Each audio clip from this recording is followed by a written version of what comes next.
আপনারা সবাই ভালো আছেন?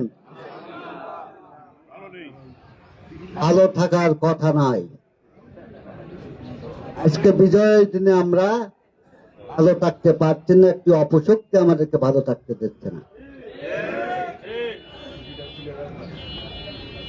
আজকের এই মহান বিজয় দিবস উপলক্ষে আলোচনা সভা দেওয়ার সম্মানিত সভাপতি, উপস্থিত বিএনপির সকল পর্যায়ের নেতৃবৃন্দ, অঙ্গ সহযোগী সংগঠনের সকল পর্যায়ের নেতৃবৃন্দ,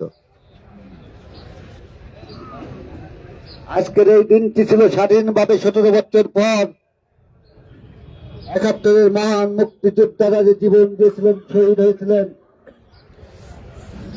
হাজার হাজার মা বোনেরা তাদের সম্ভ্রম হারিয়েছিলেন।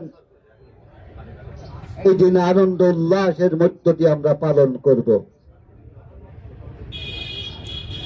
কিন্তু আমরা দেখতে পেলাম একটি পরাজিত শক্তি আবার মাথাচাড়া দিয়ে উঠেছে। এই পরাজিত শক্তি 47 সালে পাকিস্তান ভারত বিভাগের বিরুদ্ধে ছিল।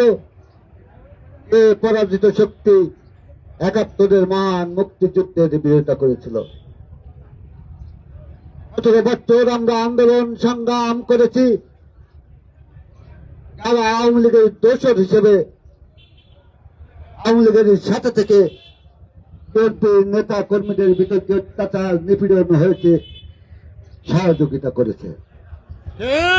আপনারা এই কালীগঞ্জের প্রেক্ষাপটে দেখেছেন এই পরাজিত শক্তিরা আওয়ামী লীগের সাথে মিলেমিশে কিভাবে চলেছে। ফুটবল মাঠে, ভলিবল মাঠে আওয়ামী লীগের এমপি, পৌর মেয়রদের, উপজেলা চেয়ারম্যানদের সাথে করে আনন্দ উল্লাসের মধ্য দিয়ে খেলাধুলো করেছে। বিভিন্ন চাকরি বাকরি, বিভিন্ন ব্যবসা বাণিজ্যে তারা ইনভলভ ছিল। আর এই 17 বছর আপনারা বিএনপির নেতা কর্মীরা ঘরে ঘুমাতে পারেন নাই। আপনাদের স্থান ছিল কারাগার, নইলে এই কালীগঞ্জের সীমানা ছাড়িয়ে আত্মীয় স্বজন বাড়িতে। আর তারা নির্দ্বিধায় ঘুরে বেরিয়েছেন।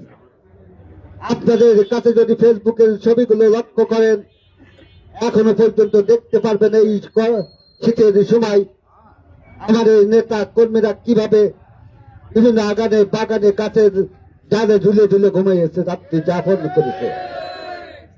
আর আমাদের মা বোনেরা হাহাকার করেছে। পুলিশ বারবার